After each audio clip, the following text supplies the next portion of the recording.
Okay, yeah, so let's get started. Tell me a little bit about yourself and yeah, because like I said, I thought that video about ADHD was really spot on. It's something that I identify with everything you were saying. Mhm. Yeah, I just wanted to know when you were diagnosed, like just tell me the backstory, like a little bit about you and yeah, what Yeah, industry you yeah, perfect. Let me just reintroduce myself. I don't know if that matters, but I'm Janelle. I go by Nelly Jane on YouTube and other socials, but I currently live in Dallas, Texas. I'm working as a social media manager and content creator. But, all that kind of forms around my whole ADHD journey. So I guess to start from the beginning, I feel like my story is like a tale as old as time when I just started taking it, through college to get through school, which snowballed into career and ended up being like around a 7-year journey to just quit. So I think to give a little context to that, I was I'm from Dallas, Texas, and I was just going to school at my local university, University of Texas at Dallas. For those of you who don't know, it's like a STEM school, so there's like a lot of pressure in terms of, very like math and science heavy.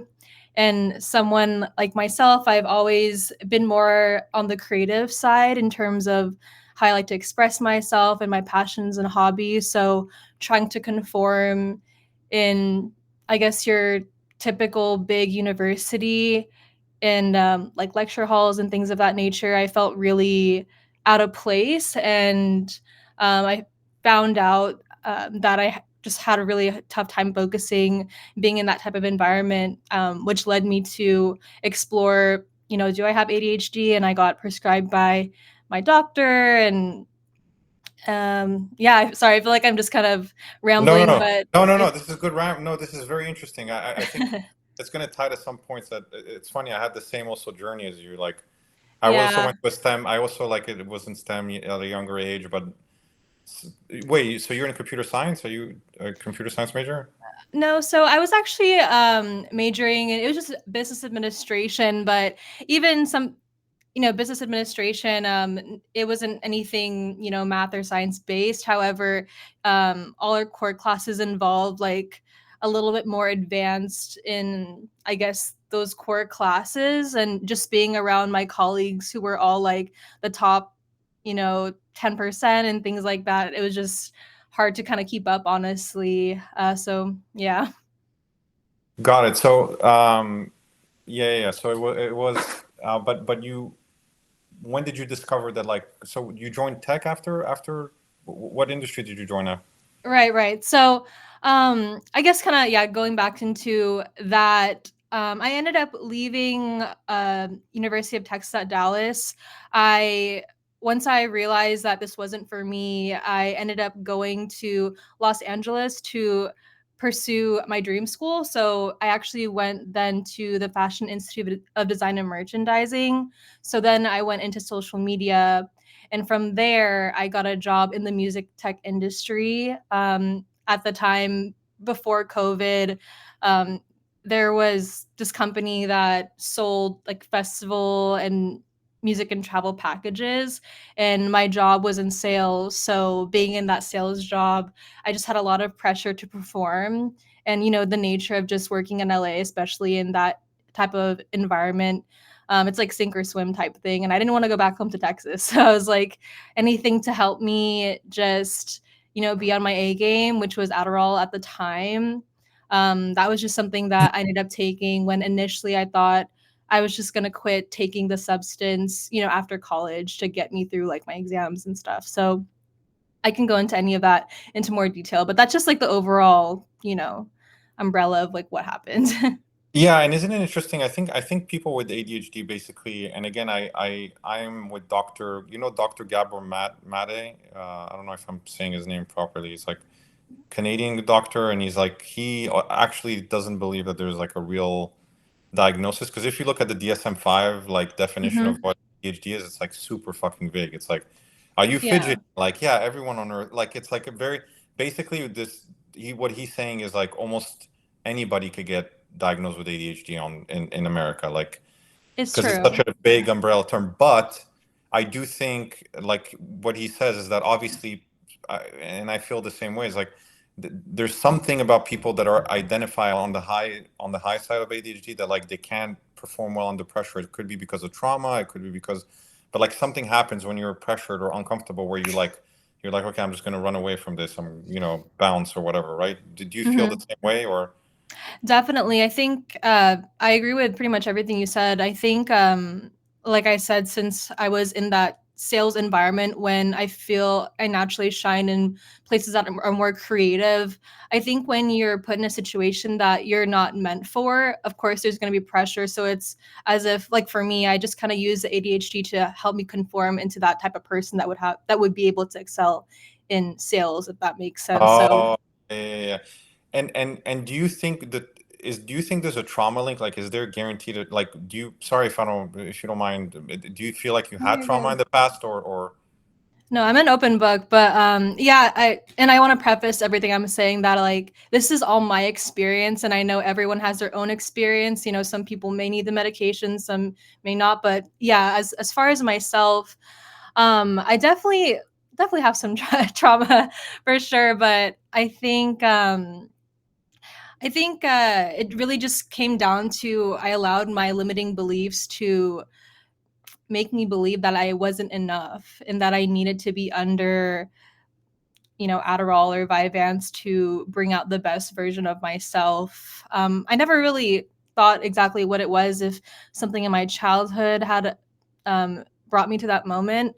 Contrary, I feel like growing up, at least in my adolescence, I was a pretty good kid in terms of I was always, showing up at school. I had pretty decent grades, but I think like where I went to school, I was able to be in extracurriculars like dance and art. And I feel like having those outlets it motivated me to be good at the other subjects, like the math and sciences that I'm not so good at. Whereas in college, when I had to pick one major or one focus, I didn't have those outlets. So I don't know if that makes any sense, but Yeah, yeah, yeah. yeah. So you're saying that yes, there probably was trauma, but again, another thing I heard that's interesting is like trauma is also people hear trauma and they think it has to do with like something intense, like like your parents leaving you or like you being Hmm. something really intense. But it also could be something light. Like another thing that I thought that was interesting from that book of his is that he was saying that like trauma is could be also something very simple because a lot of people with ADHD are very sensitive. Hmm. So it could be that you're just like your parents didn't hold you enough or didn't attend to your emotions, and that's trauma too. So you Hmm. learned how to disassociate every time you had a problem. You know what I mean? Right. Well, I guess now that you say that, yeah, I definitely can't pinpoint an exact moment or anything tragic. However, for context, I'm the oldest of four daughters to Asian American or Asian immigrant parents from the Philippines. And there's always just that pressure to excel and do well, especially being the oldest. And I think just growing up with that, I always kind of had pressure. But when it came to I guess being in college and in the work environment, I don't know if I just couldn't handle it on my own or whatever it was, but that's kind of where my roots are. I see. Okay. Um, okay. And okay, so you started taking Adderall in college, right? Yes. And were you given by a doctor or you just like took it from some friends or whatever? Yeah, so full transparency, the way it came about was, like, right off the first semester, I I was really apprehensive in all my classes, I wasn't excelling in any of my tests, so like most people, I was able to find it through a friend that just kinda told me as a friend that if I just took this, it would kinda help, with studying and things like that, and I remember the first time I took it, it wasn't even any sense of euphoria or anything per se. It was just I was actually able to focus and I didn't have, that background chatter and other distractions in my way for once. And with that, I was like, okay, maybe there's something to this. Maybe there's something I'm unaware of about myself. So at the time, I mean, I'm still young, but I went to my pediatrician because I was still with a pediatrician at the time, freshman year of college. And my own doctor she just easily prescribed it because she was like, "Yeah, you sound a lot like my own kids, and my kids have been taking this ever since they were, in grade school. Oh So it was my so easy. And I was like, okay. And this is like I said, my pediatrician that I had grown up with that was my physician. So of course I trust her. So yeah. It's really wild how they like prescribe it to you based on a word that you say. And it's like, Exactly. and what's even crazier, like I hate admitting it, but like anybody who's tried both meth and Adderall know that it's the same fucking thing. Yeah, I haven't, Yeah, but it's I one. bet it I bet it is. Well, you have tried it because Oh, you've yeah, tried it is the same Adderall. thing. Oop. Yeah, well, it's one molecule away, and I know it makes people uncomfortable saying the word meth, and like you feel like, Mhm. oh, it's this disgusting thing, but like, it's the same exact like, it's a molecule Amphetamine, right? away, but it's an amphetamine. It's the same family. It's like saying it's basically a weaker weed. That's all Yeah, what it is. So, but put if it you that take way. enough, yeah, exactly. Which is crazy to me that they'll prescribe that intense of a drug. Like I was also given Xanax, like, oh yeah, Mhm. you're not sleeping well, so here's Xanax because like why not? And that's also one of the most intense drugs. Yeah, Mhm. yeah. Oh, It's just America. America, exactly. Yeah. Okay, so continue. Sorry. So you're saying that after you tried it from some friends, then your psychiatrist, I mean your pediatrician, right, gave it to you, and then what? Yeah. And then you were like on how many milligrams did you start? Yeah, I'm pretty sure right off the bat it was oh, well, it was I think the lowest dose you could take, either it's, 10 milligrams of Vyvanse, but I was always on Vyvanse. So, that it was pretty stable, and then I just over the course of my usage, I worked my way up, I think around was it 40 milligrams? I forget the increments, but it was something from, like, 10 to 40 milligrams, that I would take at least, I think, Monday through Friday. So, That's a during the lot. work week. Yeah.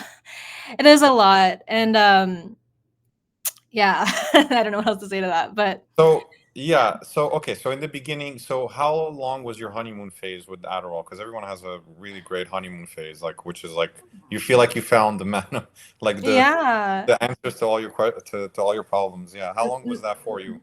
Honestly, I think I'd say a good maybe 3 to 4 years until it, like, stabilized and it was my, just, like I just reached a new baseline, and I know I said in the beginning I didn't really feel any really states of euphoria, but it was really nice and pleasant in the sense that I was able to get everything done, in a way that I never could before, um, and I felt like I wasn't struggling as hard as I used to. So I think those first 3 to 4 years, sorry, I'm gonna go off on like a little tangent, but I always describe my relationship with Adderall like an actual relationship with a partner, like a It toxic one is. at Yeah. that.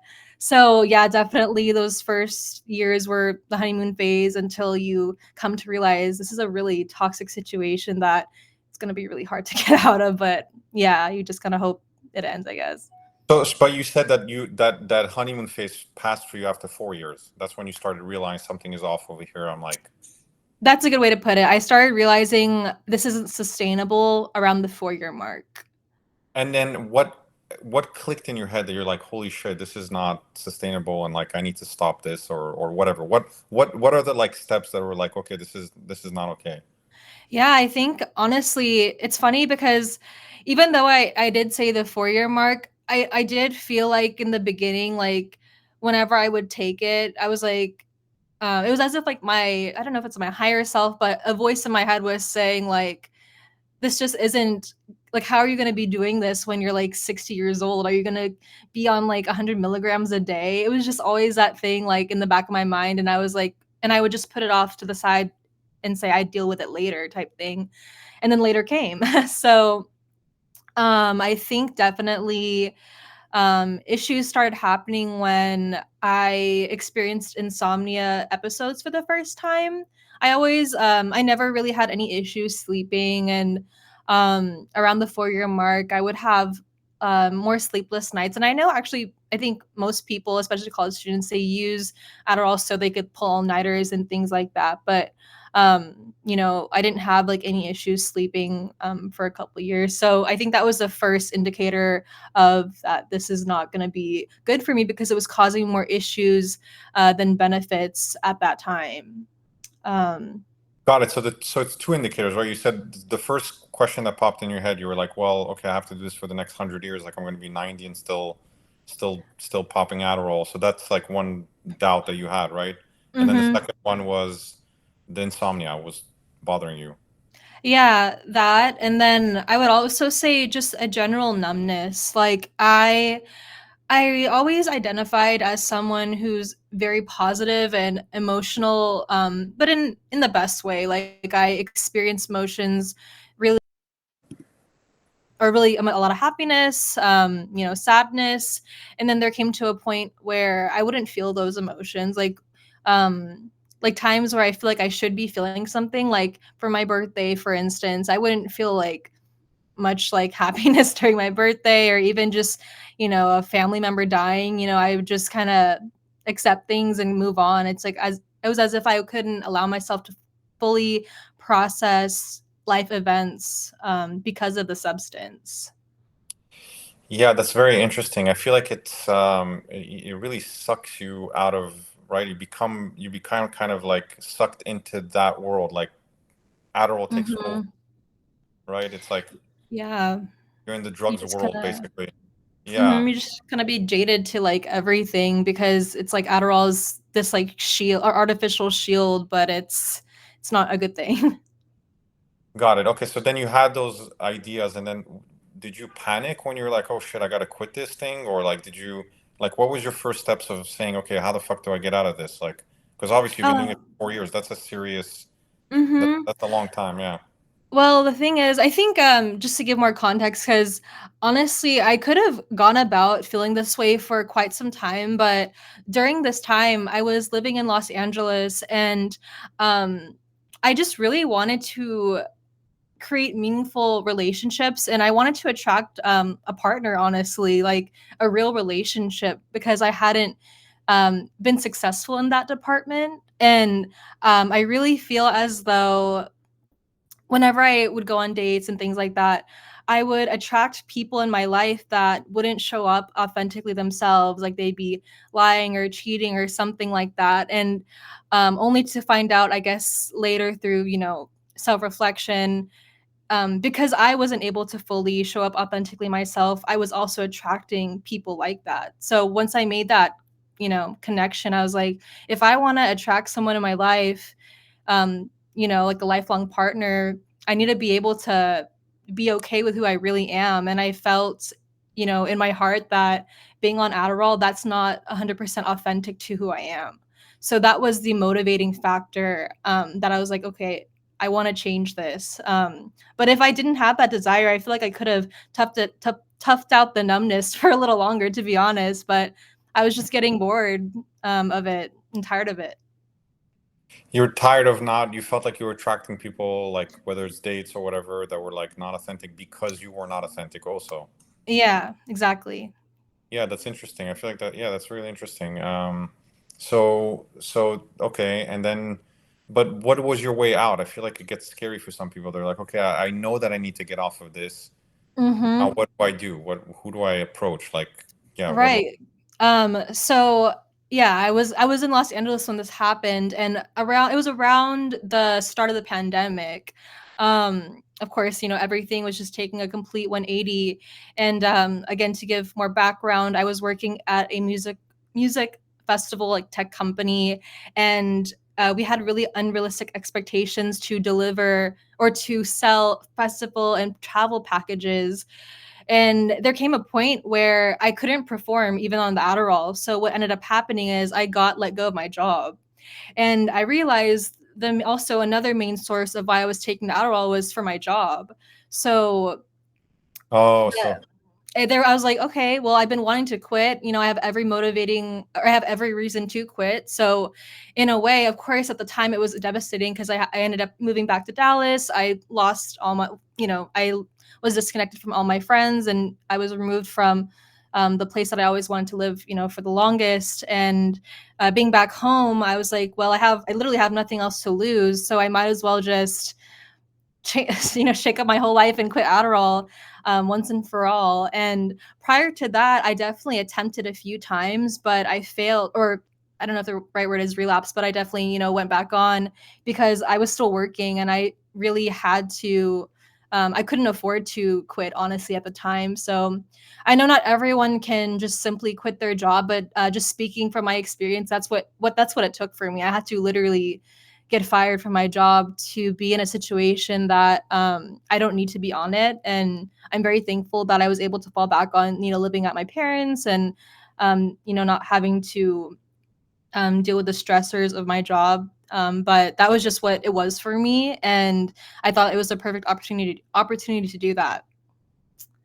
Got it. Okay, so you had a way out with the job, but then also I'm what about psychologically? Like, I feel like professionally, like let's say you decide to get off of Adderall and you've been Hmm. for 10 years or 8 years or whatever, and you're like your brain is like really used to it. You're basically an addict, and Yeah. getting off of it is like find it to be tough because medical professionals don't want you, like they encourage it. Hmm. Who do you go to? Like what did you have? Did you panic around that a little bit or? Definitely, and yeah, I'll definitely go into that more right now. So, yeah, I advise what is it? No, I asked my psychiatrist what was the best way to go about quitting, and you probably could guess. They told me to not. They told me to not quit, and I was like, okay, I hear that. However, I'm actually listening to my intuition now, so I sought out other help, and I started by finding a therapist that. Specialize in more holistic health. Yeah. So I kind of had a feeling that this person would be more um, would be able to help me on my journey, and I was able to also confide in my parents. So I had like that small support system. But you're absolutely right. Like psychologically, it's hard to just quit something like that cold turkey after years of using. And even though I had that help, it was not pretty. Like I honestly, and I don't mean this to scare anyone, but I just now started feeling like myself, and I'm almost like 3 years clean of Adderall. So it took me a while, and I was really suffering like the first 2 years, even to this day, honestly, but it's so worth it. So This is crazy that you're saying that like it took you 3 years. I know it's so discouraging to say that to yeah, I people don't mean to, yeah, because discourage people. no, I know I feel bad when someone asks me because like yeah, you're like, wait, how long did it take me? It also took me about, wait, we're 2024. It probably took me also about like 3 years, like yeah, same around you, to 3, 4 years to Mhm. fully, where my brain right now is no longer telling me, hey, we need to do this in order to succeed. Now I'm not even thinking. I'm never even thinking. I mean, maybe I think like a few months ago, I was like, oh, it would be nice to like crank, but like Mhm. I know the damage, so I'm pretty much I don't think about it anymore. But yes, it took. You're right. It takes 3 years, 4 years to fully like not want it at all. Now I wouldn't even want it, even if I had the craziest weekend ever that I have to like catch up on work or whatever. But Mhm. so it took you that long, and but it was painful, right? Obviously, that's not trivial, right? Yeah, definitely. And back to like the whole metaphor of it being a relationship, it was like I was going through a breakup within myself, a version of myself that I've known for, 7 or so years. And it was a big transition. I mean, it seems impossible, but I know I'm here better than I was before for sure. But yeah, like in the beginning, if it wasn't for, I think, my therapist and being able to be at home, um, I think I don't know if I'd even be able to have this conversation with you right now. So I think having a support system, and I think just taking it one day at a time and thinking about that first step rather than thinking of the whole picture right away could be helpful to somebody. To be honest, like yeah, if you're thinking about the whole picture, you probably wouldn't do it. Yeah, Mm-hmm. that's why it's better to think about the first step. But it's also, I think the helpful thing here is like the how the light is great at the end of the tunnel. Like it's really great. Like Mm-hmm. I've never felt so good in my life, to be honest. Like, what about you? Do you feel like Yeah, definitely. Even though, yeah, I was saying, I'm just now feeling like myself, adding on to that, I feel like I'm meeting a whole new version of myself, or I'm finally meeting the version of myself that was always trying to come forward. So I feel like for once I'm really living in my truth. And back to what I was saying about attracting a partner, I was able to attract the partner that I was trying to find. And it was as congratulations? if, yeah, as if like that, my higher self was telling me like this is what you got to do. So I could almost feel like, anyone watching this that can relate to this in any way, don't ever stop listening to that voice, because it's like, in a way, you always know the right answer for you. It may be confusing in the midst of whatever is going on in your life, but if you just take the time to quiet all the voices, it's you almost feel like this is what I have to do. So yeah. Yeah, your body tells you properly like what, yeah, how you should, for sure, I agree. So, Mhm. okay, got off. Is there any tips that, like, along the journey of your past 3 years, that like things that made you like, advance in a big way, or like any Mhm. like, yeah, anything you want to say? Yeah, for sure. Going through my journey, I felt so alone, which is why I had created my channel in the first place. It was mainly to document my journey so that I could just kind of watch, how far I've come in, a month to 2 months. But I feel like being connected on the internet, or just finding either a Discord group or um, people online that you could really relate to, and not feel so alone. I think that really helped me, because feeling like no one could relate to what I was going through made it really hard. So that's why I sought out like a therapist or something. But, I didn't know anyone in my circle or anyone, in my life that was going through a similar situation. But I will say, like, finding people that you can relate to could definitely help. And um, yeah, I always just like looked up things online, like on YouTube, like, how to sleep, after Adderall, or like how to quit. So that's pretty much where I started in the beginning. Um, I'm trying to think of other resources. I definitely have to check out that book that you were saying, because I didn't dive too much into those, but just hearing other people's stories on their own journey really helped me out in the beginning. Yeah, yeah. I mean, I went a completely different route. I went a more like, addict kind of route, which is like go to Narcotics Anonymous, Mm-hmm. and yeah, that whole rabbit hole of like, because I was abusing it at some point. Because some people, Yeah. you're lucky, like you didn't get to a point where you discover that, like, oh, if you take another two extra pills or three extra pills, there's like you unlock the, like, basically you're getting high, right? You feel like it's ecstasy, or you're basically, Mm-hmm. I will say, oh, sorry, you cut off a bit. no, you're tweaking basically at that point, right? You're Oh like, you no, can I think hit. the audio went out. Hold Oh, on. Give me 1 second. Um, Okay. Can you speak you again, hear me now? Michael? Can you hear me? Can you hear me? No, I can't. Oh, what happened? Oh, damn. Hold on 1 second. How about now? Okay, can you hear me now? Yeah, I can hear you now. Okay, perfect. Yeah, so I feel like a lot of people, that's what happens, right? They get to 40 milligrams, and they get to 60, then they get to 80, and then Mm-hmm. they start doing 80 per 4 or 5 hours. Then they and then one day you figure out, if you go a little bit higher, that Mm-hmm. like, oh, you could get really high, and then you like the high, and then, like, I mean, there's 116,000. I found a number that was pretty crazy, like 116,000 people in just 2012 alone Mm-hmm. admitted themselves to rehab just from Adderall. I didn't even know that, so Yeah, and that's that's not interesting. and that's 2012, so it's probably way higher now. And that doesn't include the people that, like, because people that are addicts to meth, like meth addicts, a lot of them started with Adderall, so it's like Mhm. Okay. that's not even reported. So you can just imagine how high the number is, like, every year. Yeah. Mhm. I will say though, I may not have, yeah, dabbled in it like that. However, there is a whole nother layer that I experienced in a way was abusive, which was that Adderall helped me maintain a certain weight and honestly stay skinny. So I feel like in a way I was abusing it, in the sense that I used Adderall as an appetite suppressant, and I feel like that's something that a lot of, at least women, may not openly talk about. But we live in a day where you have Ozempic and all these other things that are assisting people with weight loss. Not to say that's horrible, because some people need it, but I think that's definitely something to be talked about too, because there are many ways to abuse Adderall for sure. That's really fascinating. I never thought about, yeah, because for women, you're right. Like, I never thought about that. That, like, maybe some women use it for you're saying for weight control or weight loss or whatever.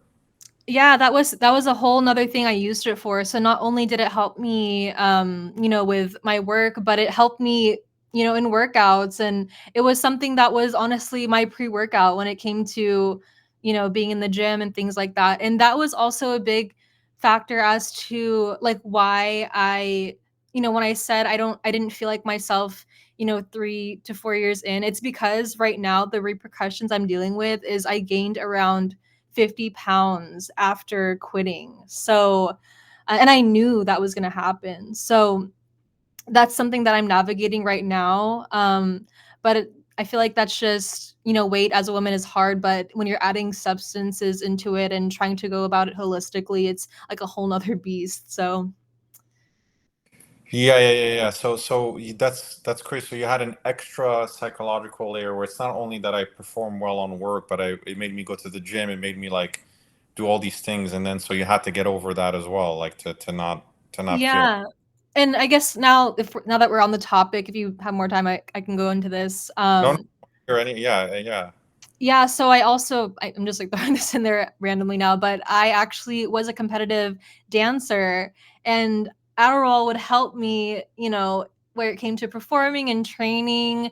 And I started creating those associations that whenever I would take my Adderall, I would be chosen out of my, dance classes to, be at the front and like all these things. So I started creating those limiting beliefs as if like I'm the best dancer when I'm on Adderall, I'm the best, worker on Adderall, things like that. So it definitely created those like psychological issues that I had to unpack, even now.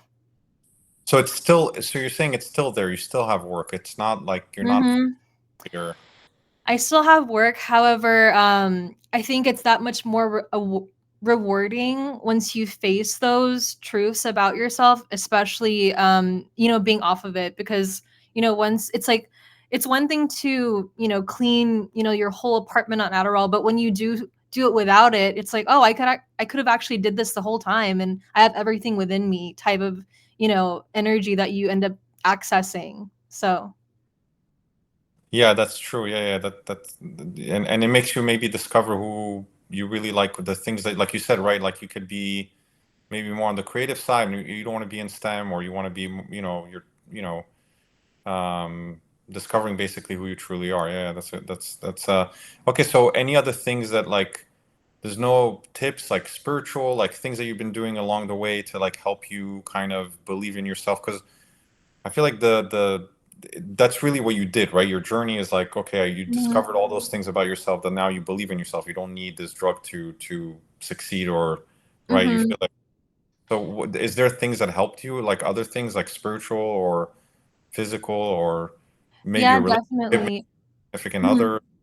Um, Yeah, well, kinda going back to what I said, honestly, YouTube is my biggest teacher because, I would always just find I wouldn't say gurus, but people who are in a position that I wanna be spiritually, physically, that I can kinda tap into. So, I can't think of any creators off the top of my head, but I definitely got more into spirituality after the fact, when it came to being able to visualize the person I wanted to be, because it's very much like for me in my experience, I had to believe to see. Because whenever, you're in the thick of just quitting, it's hard to believe that am I going to be able to function without this like on a day-to-day basis. You almost have to, I don't wanna say convince yourself, but, I had to tap into, like, manifestation and, really just tuning into that vibration of the future version of myself, or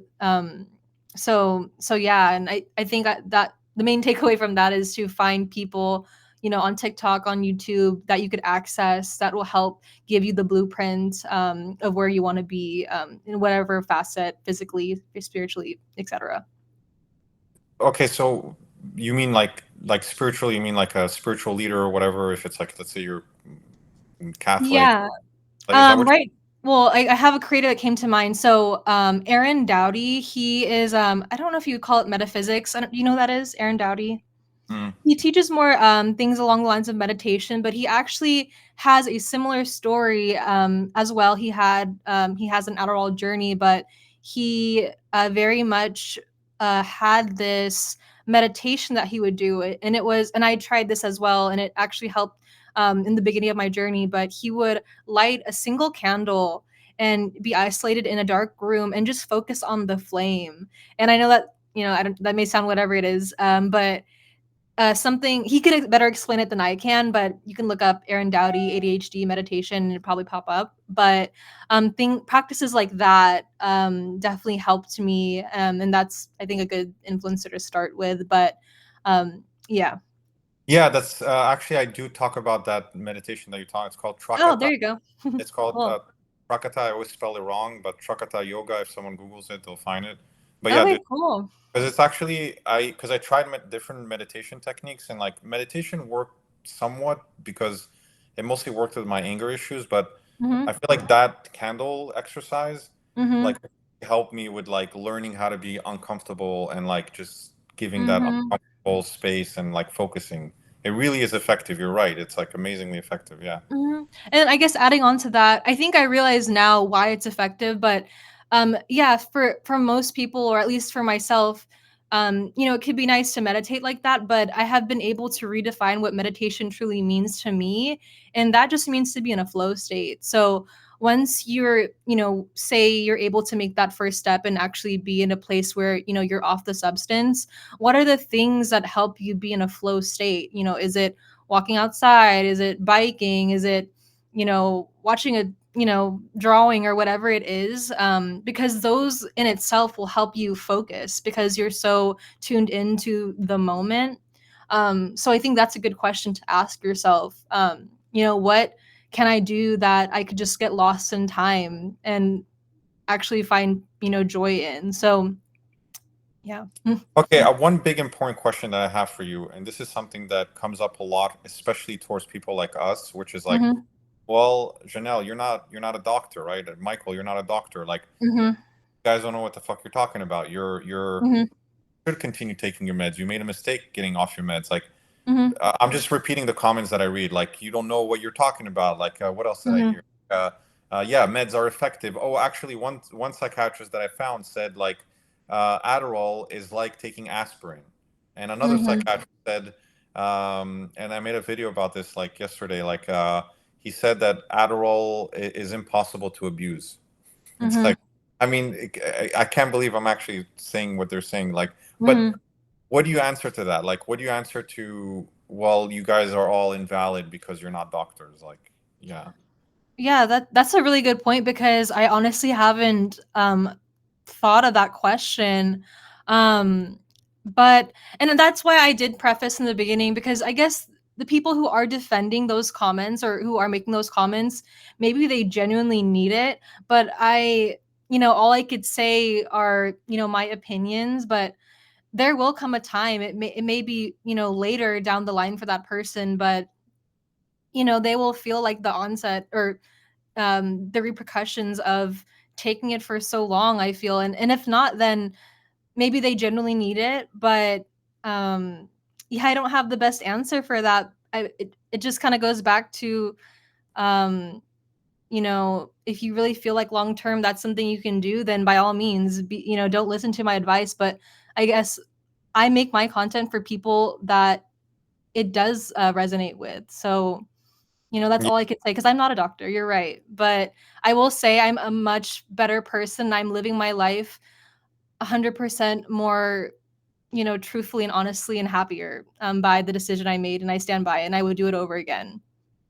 yeah, and I'm with you 100%. I can attest the same thing. I would never go back to Adderall, and I'm a lot Yeah. happier. But okay, so yeah, I mean, the only answer I have for the doctor thing is like psychiatry and the field of psychology is not as quote unquote scientific as like, for example, the medical field, which is like, okay, we know what to do when your leg is broken or whatever.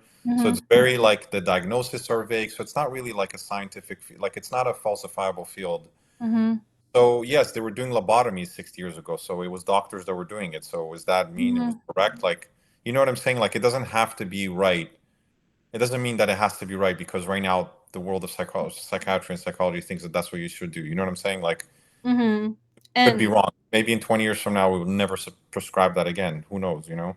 No, you're absolutely right, and, but I think, like, the argument with that is, like, it doesn't matter, like, if what's quote unquote right, it's more like come to, come to our channel or our content when this is relevant to you, you know? Like, I'm not here to convince someone that I am a doctor or what they're doing is wrong, but if they are somehow finding themselves on, say, this, podcast or either our channels, there's a reason for it. I feel like that means you're either there's something about it that's triggering the person to say these things because maybe a part of, them feels like, where there is some truth. So, but yeah, I agree with what you're saying. Okay, yeah, yeah. Okay, anything else you want to give tips on? This was really awesome, by the way. I really enjoyed this conversation. Thank you. I did too. Any other things that you think that are interesting, like to help someone out in their journey? That Um, I can't really think of anything at the top of my head, but, basically my channel right now, the content that I'm going into, it's navigating, how to continue about your sobriety in terms of Adderall, 3 or so years after, and the the journey I'm on right now is a weight loss journey, so I feel like I don't yeah, again, I don't mean to say this to be discouraging, but it's almost as if, like, it's never ending, but in the sense that, we're always going on some sort of journey in life. So, I feel like just being able to relate to people or have a community can really help somebody, as I've said before, but, that's just something that I'm trying to navigate right now and trying to find holistic ways to lose weight, because I feel like that's like the last, I guess, final boss for me is to lose all the weight that I have gained post my quitting yeah. Adderall. Yeah, and I've successfully I've yo-yoed here and there, but I've for the most part, I still haven't been able to get back to that, and I know that's what a lot of, people in my audience can also relate to, so we're all kinda trying to figure it out, but I kinda go about it in the way that, just kind of focusing on your small wins, and I think that's also something to be said in the beginning is, if you can't think if you can't, I guess, grasp the bigger picture, just think of the first step, learn how to walk before you can run. Like how just maybe focus on, cleaning your bed or something without Adderall or just meeting up with a friend without it. So I think it's just being able to look at the journey one step at a time. Yeah, one step at a time. Yeah, correct. Yeah, I mean, and there's no way of going around. Like, I feel like the first week of quitting it or 2 weeks, yeah, the physical part will be very strong, right? Like, you're not gonna be able to do your bed or anything like for the first week. Mhm. Yeah, I was like a zombie for like 2 weeks. I was just in bed, not doing pretty much anything. But yeah, but then it's just one step at a time. You're right. It's not, yeah, but I think it's a journey of building confidence in yourself that you are worth something without the drug, that you're not Exactly. that you're not an ADHD diagnosis, that you're like you're useful. Society needs you. Like you Mhm. don't need anything to any outside like whatever drug or to succeed. Yeah. So I feel like that's Mhm. the really. Yeah. Um, anyways, okay, so yeah, Janelle, I really had a good time. I think this was very helpful.